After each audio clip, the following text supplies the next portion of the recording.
ঘটনাটা ঘটেছে সেই জন্য আমার রাজ্যের মুখ্যমন্ত্রীর নাকি সারাদিন ঘুম হয়নি, সারা রাত তিনি ঘুমাতে পারেননি। নেপালের মানুষ মুখ্যমন্ত্রীকে ভোট দিয়ে, মমতা ব্যানার্জিকে ভোট দিয়ে মুখ্যমন্ত্রীর চেয়ারে বসায়নি।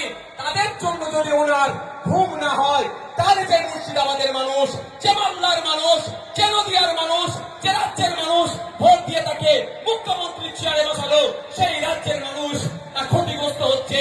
তাদের জমি প্রতিনিয়ত গঙ্গাবাক্যে চলে যাচ্ছে, পদ্মাবাক্যে চলে যাচ্ছে। তাহলে তিনি কিভাবে শান্তির ঘুম ঘুমাচ্ছে? তাহলে মানুষের সাথে, মুর্শিদাবাদের মানুষের সাথে, তারানগরের মানুষের সাথে, মালদার মানুষের সাথে, নদিয়ার মানুষের সাথে বিচারিতা হচ্ছে না ভাই। উনি নেপালের মানুষ, ওনাকে কোনোদিন ভোট দেয়নি, ওনাকে মুখ্যমন্ত্রী নেপালের মানুষ করেনি। উনি নেপালের জন্য চিন্তিত, সারা রাত ঘুমাতে পারেনি। আর যারা আপনারা ভোট দিয়ে ওনাকে মুখ্যমন্ত্রী বানালেন, তাদের জন্য উনি একটু চিন্তা করছেন না কেন বলুন তো? মেঘ না চাইতে পানি পেয়ে যাচ্ছে, মেঘের কি প্রয়োজন আছে? তাই আপনাদের বলবো, সামনের দিন আসছে, জবাব দেওয়ার সময় এসেছে।